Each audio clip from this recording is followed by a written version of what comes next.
Hello বন্ধুরা, good afternoon. একটা ছোট্ট ভিডিও নিয়ে চলে এসেছি। দেখো, খেতে বসেছি এখন। আজ সকাল থেকে ভিডিও দিতে পারিনি, মনটা ঠিক ছিল না। দেখো, খেতে বসেছি, কত খাবার নিয়ে বসেছি।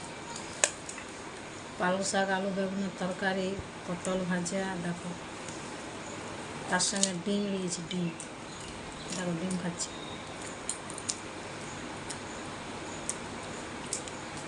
একটা আচার নিয়েছি তার সঙ্গে।